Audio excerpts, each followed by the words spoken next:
ছাত্রছাত্রীরা, তোমাদের প্রত্যেককে জানাই এসপি ম্যাম ক্লাস এডুকেশন চ্যানেলে স্বাগত। আজকে তোমাদের জন্য এই উপস্থাপনায় যেটা নিয়ে চলে এসেছি সেটা কিন্তু তোমরা থাম্বনেল দেখেই বুঝে ফেলেছো। হ্যাঁ, তোমাদের ভূমিরূপ গঠনকারী প্রক্রিয়া বলে যে পোর্শনটা রয়েছে তারই একটা পার্ট হচ্ছে চ্যুতি বা ফল্ট। আজকের ক্লাসে আমি তারই কিছুটা অংশ পড়িয়ে দেব। তো তোমাদের সেখানে হয়তো পুরো ক্লাসটা করা সম্ভব নয়, কারণ একটু টাইমটা সংক্ষিপ্ত করতে হয়, একেবারে লংভাবে করতে পারা যায় না, সেটা আপলোডের কারণে বিভিন্ন রকম সমস্যা থেকে যায়। সেই সমস্যাগুলোকে এড়াতেই একটা অংশকে দুটো তিনটে পার্টে করতে হয়।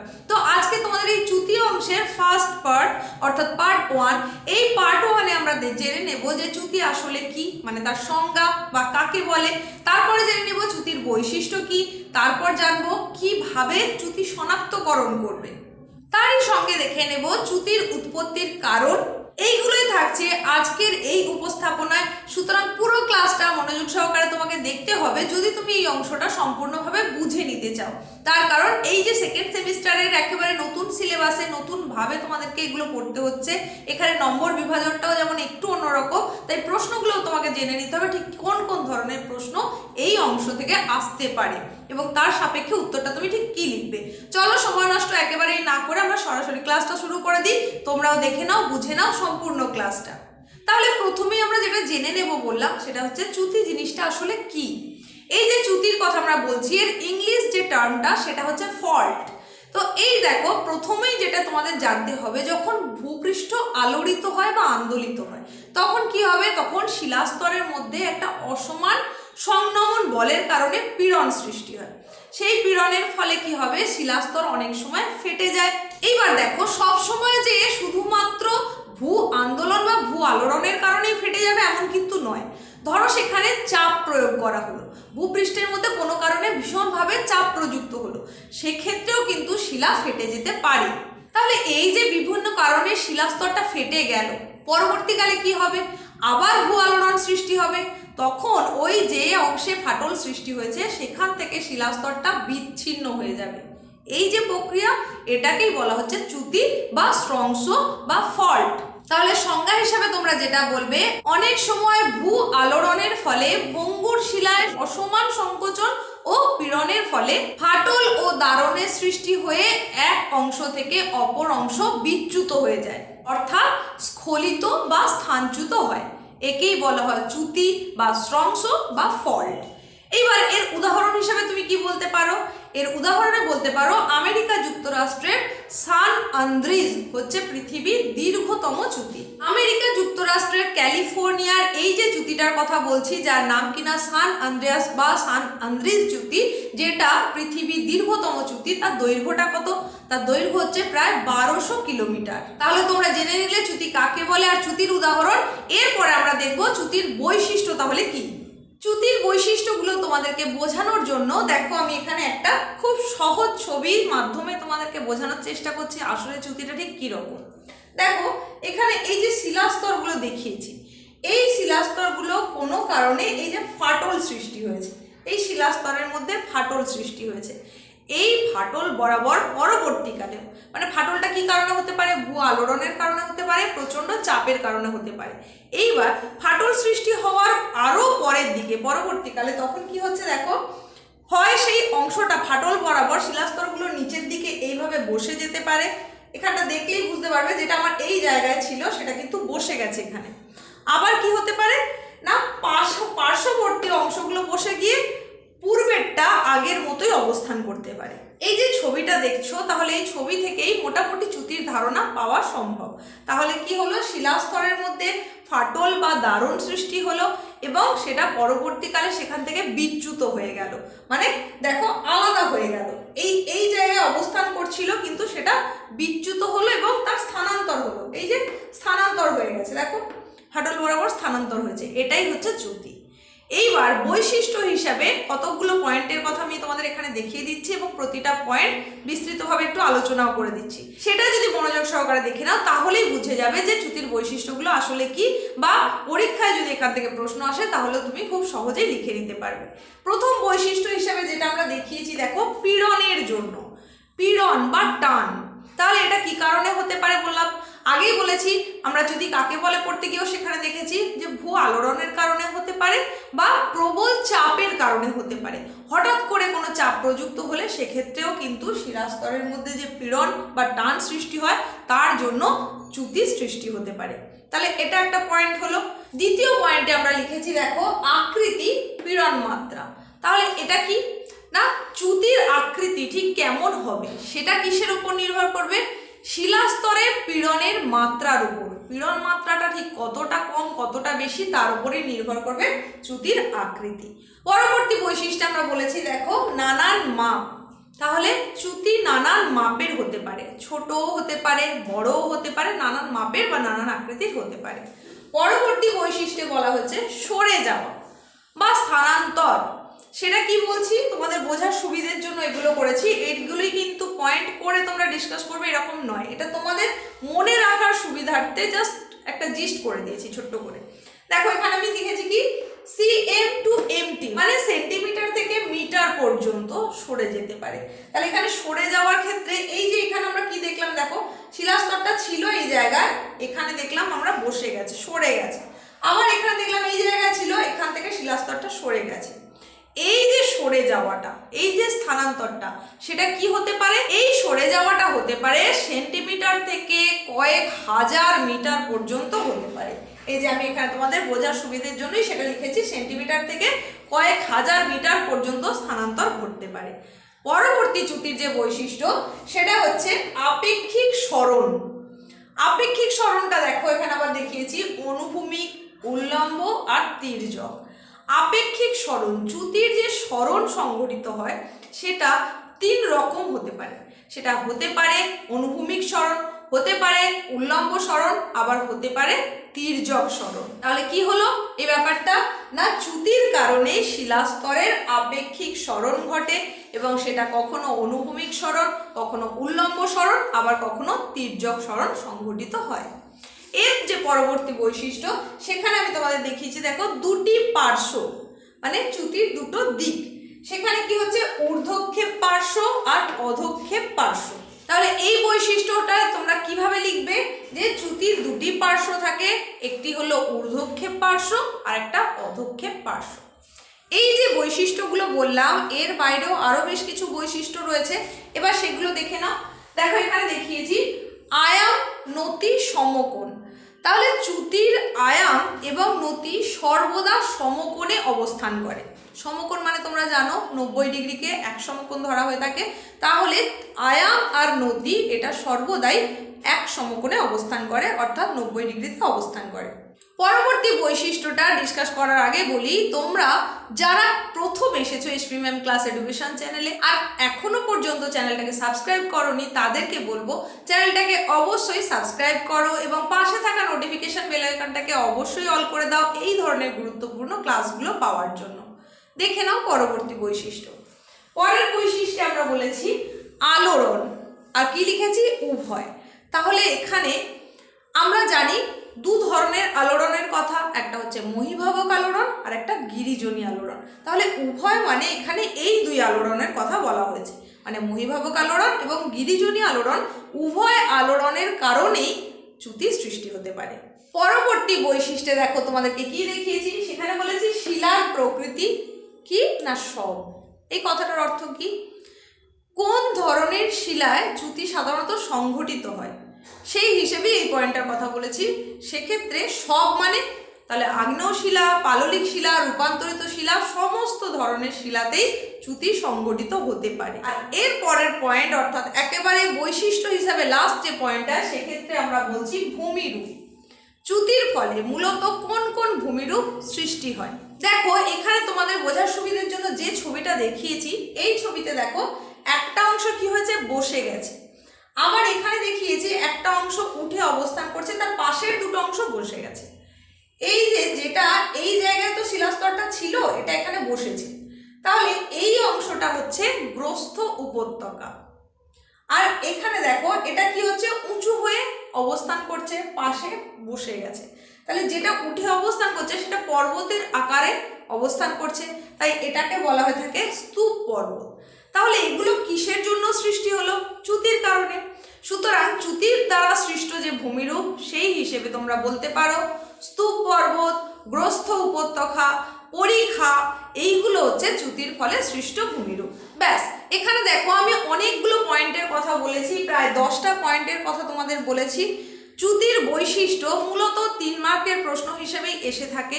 তো তোমাদের যদি পরীক্ষায় প্রশ্নটা এসে থাকে, কত মার্কে আসছে প্রশ্নটা তার উপর ডিপেন্ড করবে তুমি কতগুলো পয়েন্ট লিখবে, বা তোমার মনে রাখার সুবিধার্থে তুমি বেছে নেবে কোনগুলো দেবে। তবে চেষ্টা করবে 3 মার্কের যদি প্রশ্ন আসে সেক্ষেত্রে অন্তত 6টা পয়েন্ট দেওয়ার চেষ্টা করবে, কারণ এগুলো এমন কিছু বড় নয়, সহজেই মনে রাখতে পারবে, সহজেই লিখে আসতে পারবে। এইবার চলে যাব আমরা পরবর্তী অংশে। এখন আমরা দেখে নেব চ্যুতি শনাক্তকরণের উপায়। কিভাবে আমরা চিনব যে শিলাস্তরের মধ্যে চ্যুতি সংঘটিত হয়েছে। সেই হিসাবে বহু উপায় রয়েছে যার দ্বারা বোঝা যাবে যে শিলাস্তরের মধ্যে চ্যুতি সম্পন্ন হয়েছে। তো সেইগুলোই আমরা এখন একটা একটা করে দেখে নেব। দেখো, চ্যুতি শনাক্তকরণের উপায় হিসাবে প্রথমেই তোমাদেরকে যেটা বলেছি সেটা হচ্ছে লক্ষণ। লক্ষণ এটা কি জিনিস? লক্ষণ হচ্ছে কি না চিহ্ন। দেখো, শিলাস্তরের মধ্যে একটা শিলাস্তর যখন পরপর বেশ কিছু শিলাস্তর যখন অবস্থান করছে, বিশেষত পাললিক শিলাস্তরের যে রূপভেদগুলো সেগুলো পরপর অবস্থান করে। তো এর মধ্যে যদি কোনো কারণে হঠাৎ দেখা যায় যে এই রূপভেদের পরিবর্তন হয়েছে, মানে তোমাদেরকে আগেই যেটা আমি ছবি এঁকে দেখিয়েছিলাম সেটাই এখানে আবার দেখে নাও। ধরো এই যে শিলাস্তর, আবার একটা শিলাস্তর, আবার একটা, এই যে শিলাস্তরগুলো, তাহলে একটানা পরপর তাদের অবস্থান লক্ষ্য করা যাচ্ছে। কিন্তু আমরা দেখলাম যে যখন সেখানে চ্যুতি সংঘটিত হয়ে গেল তখন কি হলো, এটা নেই। তাহলে এই যে এটা ছিল, ধরো এটা এরকম ছিল, এ এসে গেছে এখানে, তাহলে কি হলো, এই জায়গায় ছিল, এটা হয়তো ছিল, এটা ছিল হয়তো, এটা এখানে ছিল। তাহলে এই যে শিলাস্তরটা যাচ্ছে এর মধ্যে দেখো এর পরিবর্তন ঘটে গেল, মানে তার রূপের বদল ঘটে গেল।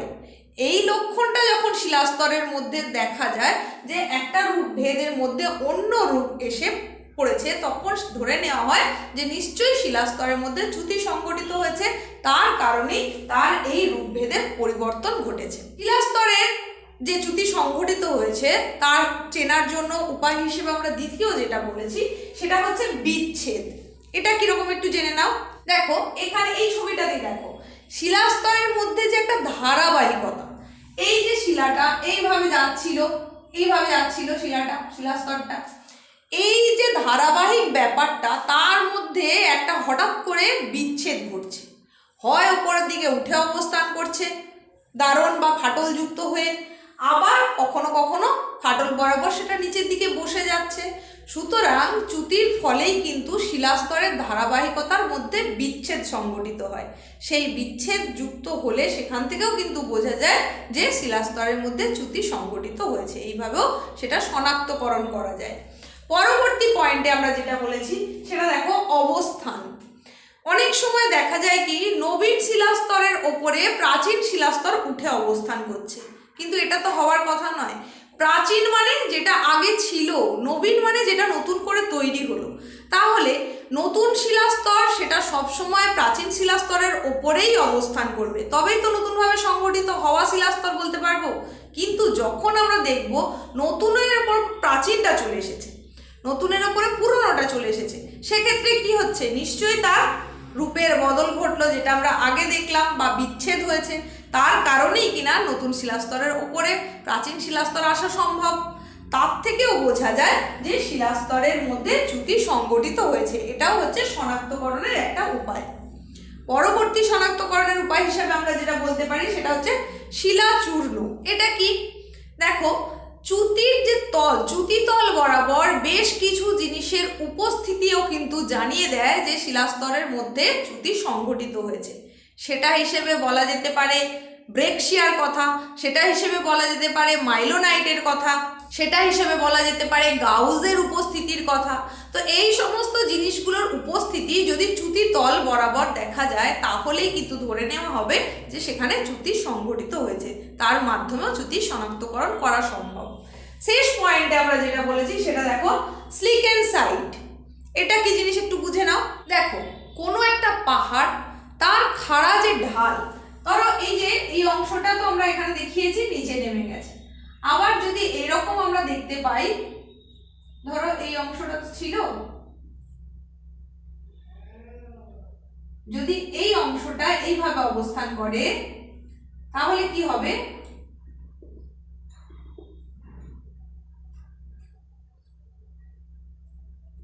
এটা আমরা এর আগেও দেখিয়েছিলাম। এই যে খাড়া ঢাল, এই খাড়া ঢাল বরাবর, এই পাহাড় বা পর্বতের খাড়া ঢাল বরাবর যদি আঁচড় কাটার মতো দাগ হয়, অর্থাৎ সেই আঁচড় কাটা দাগটাকেই বলা হচ্ছে স্লিকেন সাইড। যদি আঁচড় কাটার মতন দাগ দেখা যায় এই খাড়া ঢাল বরাবর, তাহলেও কিন্তু ধরে নেওয়া হবে যে ওই শিলাস্তরে চ্যুতি সংঘটিত হয়েছে এবং তার মাধ্যমেই সেটা শনাক্তকরণ করা যাবে। এটাকে আদৌ বুঝলে ব্যাপারটা কি হলো? দেখো, এই শিলাস্তরটা তো ছিল একরকম, একটাই জায়গায় অবস্থান করছিল, যেটাই যেখানে আমি ডট লাইনে দেখিয়েছি এইভাবে অবস্থান করছিল। হঠাৎ করে কি হলো, এটা যেমন ছিল তেমনই থেকে গেল, আর এই অংশগুলো এই ফাটল বা দারণ বরাবর কি হলো, বসে গেল বা উঠে অবস্থান করতে পারে। তাহলে এই যে বসে যাচ্ছে, মানে এই অংশটা এখান থেকে ছেড়ে গিয়ে আস্তে আস্তে তো নিচে নামছে, তাহলে অবশ্যই সেখানে ওই ঢালের মধ্যে একটা দাগ অবশ্যই পড়বে, কারণ সেটা সেখান থেকে বিচ্ছিন্ন হয়ে নেমে আসছে। তার ফলেই ওখানে ওই আঁচড় কাটা দাগের মতো বা স্লিকেন সাইড সৃষ্টি হবে, যেটা থেকে সহজেই শনাক্তকরণ করা যাবে যে এই শিলাস্তরে চ্যুতি সংঘটিত হয়েছে। এই হয়ে গেল আমাদের চ্যুতি শনাক্তকরণের উপায়। চলে যাব আমরা পরবর্তী পয়েন্টে। এই অংশে আমরা যেটা জানবো সেটা হচ্ছে উৎপত্তির বা সৃষ্টির কারণ। কার? অবশ্যই চ্যুতি বা ফল্ট বা স্ট্রংস। তাহলে চ্যুতি উৎপত্তির পিছনে অনেকগুলো কারণ রয়েছে, সেই কারণগুলোই আমরা একে একে জেনে নেব। দেখো, প্রথম যে কারণটা তোমাদের বলেছি সেটা হচ্ছে মহীভাবক আলোড়ন। তোমরা জানো মহীভাবক আলোড়ন মূলত কিরকম ভাবে হয়? উল্লম্বভাবে সংঘটিত হয়। তাহলে এই যে ভূত্বকের সঙ্গে উল্লম্বভাবে সংঘটিত হওয়া মহীভাবক আলোড়ন, তার প্রভাবে কি হয় না, ফাটল বরাবর দুই পাশে শিলাস্তর হয় উল্লম্বভাবে, না হলে তির্যকভাবে বিচ্যুত হয়ে অবস্থান করে। এইভাবে যে চ্যুতিটা তৈরি হয়ে থাকে সেটা মহীভাবক আলোড়নের কারণেই হয়ে থাকে। যেমন উদাহরণ হিসেবে তুমি বলতে পারো ভারতের সাতপুরা, ফ্রান্সের ভোজ। এই যে উদাহরণগুলো আমি তোমাদের বললাম, এটা হচ্ছে এই মহীভাবক আলোড়ন জনিত কারণে সৃষ্টি হওয়া চ্যুতি, চ্যুতির ফলে সৃষ্টি। তো এর পরের যে পয়েন্টটার কথা বলেছি, মহীভাবকের পরে হচ্ছে গিরিজনী আলোড়ন। গিরিজনী আলোড়নটা আবার কেমন? মহীভাবক আলোড়ন যেমন ভূত্বকের সঙ্গে উল্লম্বভাবে সংঘটিত হয়, তেমনি গিরিজনী হচ্ছে কি ভূত্বকের সঙ্গে অনুভূমিকভাবে বা সমান্তরালে সংঘটিত হয়। আর এই গিরিজনী আলোড়নের ফলেই মূলত স্বাভাবিক চ্যুতি এবং বিপরীত চ্যুতি এগুলো সংঘটিত হয়। কিভাবে তাহলে আমরা একটু বুঝে নিই। দেখো, গিরিজনী আলোড়ন অনুভূমিকভাবে কি হচ্ছে, তার সংকোচন বা সংনমন বল সৃষ্টি হচ্ছে, আবার তার প্রসারণ বা টানের সৃষ্টি হচ্ছে। এর ফলে কি হয় না, সংনমনের ফলে শিলাস্তরের একদিক যখন কুঞ্চিত হয়, অর্থাৎ সেখানে ছোট হতে থাকে, তখন অন্য দিক কি হয়, প্রসারণ বা টানের কারণে সেখানে একটা পীড়ন তৈরি হয়। আর এই পীড়নের মাত্রাটা কখন বৃদ্ধি পায়? যখন এই যে দুটো বলের কথা বললাম, সংকোচন বা সংনমন এবং টান বা প্রসারণ, এই দুটো বল যত বেশি তীব্র হয় পীড়নের মাত্রাটাও তত বৃদ্ধি পায়। আর এই পীড়ন মাত্রাটাই যখন শিলাস্তরের সহ্য ক্ষমতাকে ছাড়িয়ে যায়, তার সহনশীলতার ক্ষমতাকে ছাড়িয়ে যায়, তখনই কি হবে, ফাটল বা দারণ সৃষ্টি হবে।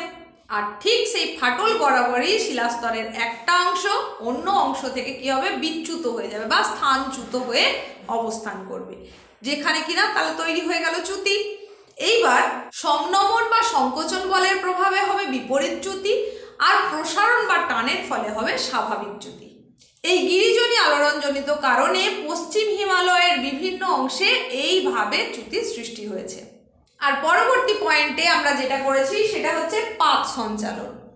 তোমরা এর আগেই পড়ে চলে এসেছো 3 রকম পাতের কথা, অভিসারী, অপসারী আর নিরপেক্ষ পাত। তো এই যে অভিসারী পাতের কথা বলছি, অভিসারী পাত সীমান্তে কি হয় না, হালকা মহাদেশীয় পাত আর ভারী মহাসাগরীয় পাতের যে সংঘর্ষ হয় সেখানে কিন্তু অনেক সময় চ্যুতি সৃষ্টি হয়। যেমন তুমি উদাহরণ হিসাবে বলতে পারো পূর্ব আফ্রিকার বৃহৎ চ্যুতি অঞ্চল। আবার অপসারী পাত সীমান্তের ক্ষেত্রে সেখানে তুমি কি বলতে পারো না, অপসারী পাত সীমান্ত বরাবর সৃষ্ট যে মধ্য সামুদ্রিক শৈলশিরা তার ওপরের অংশে দুই পাশে যে টানজনিত বল তৈরি হয়, সেই টানজনিত বলের কারণেও কিন্তু চ্যুতি দেখা যায়। উদাহরণ হিসেবে আমরা সহজে যেটা বলতে পারি সেটা হচ্ছে মধ্য আটলান্টিক সামুদ্রিক শৈলশিরাতে সৃষ্ট চ্যুতি। আর নিরপেক্ষ পাতসীমানায় কি হয়, সেখানে পরস্পর দুটো পাত যখন পাশাপাশি অগ্রসর হয়, একজন অপরকে অতিক্রম করে যখন যায়, তখন তাদের মধ্যে প্রবল ঘর্ষণ তৈরি হয়। আর সেই ঘর্ষণের কারণে কি হয়, স্খলনজনিত চ্যুতি সংঘটিত হয়। যেমন এক্ষেত্রে তুমি উদাহরণ হিসেবে বলতে পারো আন্দ্রিয়াস চ্যুতি। তাহলে বুঝতেই পারলে যে পাত সঞ্চালনজনিত কারণেও কিন্তু চ্যুতির উৎপত্তি বা সৃষ্টি হয়। তাহলে চ্যুতি উৎপত্তির পিছনের কারণ হিসেবে আমরা জানলাম মহীভাবক আলোড়ন, গিরিজনী আলোড়ন, আর তার সঙ্গে জানলাম পাত সঞ্চালন। পরবর্তী যে কারণটা ছিল সেটা হচ্ছে ভূমিকম্প। ভূমিকম্পের কারণেও কিন্তু চ্যুতির সৃষ্টি হতে পারে। যেমন ধরো দক্ষিণ আমেরিকার পেরু চিলি উপকূল বরাবর বেশ কিছু চ্যুতি সংঘটিত হতে দেখা যায়, সেটা কিন্তু ভূমিকম্পজনিত কারণে সৃষ্টি হয়েছে বা উৎপত্তি হয়েছে। তাহলে ভূমিকম্পের কারণে প্রবলভাবে যখন আন্দোলন বা আলোড়ন হয় ভূপৃষ্ঠের মধ্যে, সেখানে তখন শিলাস্তরে ফাটল সৃষ্টি হবে, স্বাভাবিকভাবেই সেখানে চ্যুতিও সৃষ্টি হবে। উদাহরণত তোমাদের বলেই দিলাম, দক্ষিণ আমেরিকার পেরু চিলি উপকূলে এইভাবে সৃষ্ট যে চ্যুতি সেটা কিন্তু বহুলাংশে দেখতে পাওয়া যায়। তাহলে ভূমিকম্পর একটা হচ্ছে অন্যতম কারণ যেটা চ্যুতির সৃষ্টির বা উৎপত্তির কারণ। পরবর্তী পয়েন্টে তোমরা যেটা করতে পারো সেটা হচ্ছে প্রবল পার্শ্বচাপ। দেখো, সব শিলাস্তর তো আর সমান নয়, কোনো কোনো শিলাস্তর আবার দুর্বল প্রকৃতির থাকে। সেই দুর্বল প্রকৃতির শিলাস্তরে যদি প্রবল পরিমাণে পার্শ্বচাপ প্রয়োগ করা হয়, পার্শ্বচাপ প্রযুক্ত করা হয়, তাহলে কি হবে, সেটা সহজেই ফাটলগ্রস্ত হয়ে যাবে। আর ফাটলগ্রস্ত হয়ে পরবর্তী সময়ে কিন্তু সেটা চ্যুতির সৃষ্টি করবে। উদাহরণ হিসাবে তোমরা যেটা বলতে পারো, গাড়োয়াল অঞ্চলে বা কাশ্মীরে এই ধরনের চ্যুতির সৃষ্টি হয়ে থাকে। আর এর যে পরের পয়েন্ট, সেখানে তোমাদের বলেছি পরিচলন তাপ। এই পয়েন্টটাকে ডিসকাস করার আগে বলবো, আজকের এই ক্লাসটা তোমার ঠিক কেমন লাগলো সেটা কিন্তু কমেন্টে জানাতে একেবারেই ভুলবে না। আর যদি তোমার ভালো লেগে থাকে তাহলে অবশ্যই একটা ছোট্ট করে লাইক করে দিয়ে বন্ধুদের মধ্যে শেয়ার করে দিও, কারণ তোমার এই একটা ছোট্ট লাইকই কিন্তু আমাকে অনেক বেশি অনুপ্রেরণা যোগাবে পরবর্তী ক্লাস নিয়ে আসতে। সুতরাং একেবারেই ভুলবে না একটা ছোট্ট লাইক করে দিতে এবং বন্ধুদের মধ্যে শেয়ার করে দিতে। দেখে নাও পরের যে পয়েন্টটার কথা আমরা বলছিলাম, অর্থাৎ পরিচলন তাপ, সেই জিনিসটা কি। দেখো, আর্থার হোমস তার পরিচলন স্রোতের যে মতবাদ, সেই মতবাদ অনুসারে কি হয় না, আমাদের যে অ্যাস্থেনোস্ফিয়ার রয়েছে, এই অ্যাস্থেনোস্ফিয়ার স্তরে যে তাপীয় স্রোত সৃষ্টি হয়, সেটা কি হয়, চক্রাকারে আবর্তিত হতে থাকে। এই যে স্রোতটা তৈরি হলো, সেটা গিয়ে চক্রাকারে গিয়ে কোথায় গিয়ে ধাক্কা দিচ্ছে না, মহাসাগরীয় ভূত্বকে। কারণ এই তাপীয় স্রোতটার একটা ঊর্ধ্বমুখী প্রবাহ রয়েছে। তো ঊর্ধ্বমুখী প্রবাহ কি করবে, তার ওপরের অংশেই আঘাত করবে। ওপরের অংশে রয়েছে মহাসাগরীয় ভূত্বক, সেখানে গিয়ে ধাক্কা দেয় এবং দুপাশে ছড়িয়ে পড়ে। তাহলে এই যে মহাসাগরীয় ভূত্বকের মধ্যে আঘাতপ্রাপ্ত করলো বা ধাক্কা দিল, তাহলে মহাসাগরীয় অংশের, মহাসাগরীয় ভূত্বকের মধ্যে যদি কোনো দুর্বল অংশ থেকে থাকে, তাহলে কি হবে, সেটা আরও বেশি দুর্বল হয়ে পড়বে। আর এই যে তাপীয় স্রোতটা ছড়িয়ে পড়লো, তার ফলেও সেখানে একটা টান তৈরি হবে। তার কারণে এই মহাসাগরীয় ভূত্বকের যে দুর্বল অংশ, সেটা একসময় বিচ্যুত হয়ে যায়, ফলে সেখানে সহজেই চ্যুতি গঠিত হতে পারে বা সৃষ্টি হতে পারে। তাহলে এটাও একটা উৎপত্তির কারণ। তাহলে উৎপত্তির কারণ হিসেবে তোমাদের এখন যেটা বললাম সেটা হচ্ছে পরিচলন তাপ। আর এরপরে যেটা দেখব সেটা হচ্ছে ম্যাগমার ঊর্ধ্বমুখী চাপ। এটা কি না, আমরা যেটাকে লাভা বলি, সেটাই যখন ভূ অভ্যন্তরের মধ্যে ম্যাগমা রূপে থাকে, তখন তার মধ্যে কি হয়, একটা ঊর্ধ্বমুখী প্রবাহ থাকে বা ঊর্ধ্বমুখী বল কাজ করে। আর তার ফলে শিলাস্তরের মধ্যে কি হয়, প্রবল চাপের সৃষ্টি হয়, যেটা কিনা পরবর্তীতে শিলাস্তরের মধ্যে ফাটল ঘটাতে সাহায্য করে এবং আরও পরের দিকে সেই ফাটল বরাবর চ্যুতি সংঘটিত হয়। এর উদাহরণ হিসাবে তুমি বলতে পারো, প্রশান্ত মহাসাগরীয় আগ্নেয় বলয় বরাবর এই ধরনের চ্যুতি সংঘটিত হয়। ব্যাস, এই হয়ে গেল আমাদের চ্যুতির উৎপত্তির বা চ্যুতির সৃষ্টির কারণ। আজকের এই পার্ট 1 অংশে তাহলে আমরা যে যে অংশগুলো দেখে নিলাম, তার বাইরে যে অংশগুলো রয়েছে সেগুলোর জন্য পরবর্তী পার্ট অর্থাৎ পার্ট 2 নিয়ে খুব তাড়াতাড়ি চলে আসছি। আজকের উপস্থাপনায় তোমাদের জন্য এইটুকুই ছিল। আশা করি পুরো ক্লাসটা মনোযোগ সহকারে দেখেছো এবং তোমার বুঝতে একেবারেই অসুবিধে হয়নি বলেই আমার ধারণা। কিন্তু আমার এই ধারণাটা ভুল হতেও পারে, আমার বোঝানোয় কোনো খামতি থাকতেও পারে।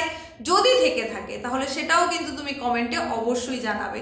তুমি যদি সেটা জানাও তাহলেই কিন্তু আমি পরবর্তী যে ক্লাসগুলো নিয়ে আসবো সেখানে সেটা সংশোধন করে নেওয়ার অবশ্যই চেষ্টা করব। তো আজকে তোমাদের জন্য ছিল এইটুকুই। ধৈর্য সহকারে এই যে পুরো ক্লাসটা এতক্ষণ ধরে দেখলে মনোযোগ সহকারে, তার জন্য তোমাদের প্রত্যেককে জানাই অসংখ্য ধন্যবাদ। আমিও তোমাদের সঙ্গে এতক্ষণ সময় ধরেই ছিলাম, তোমাদেরই এসপি ম্যাম।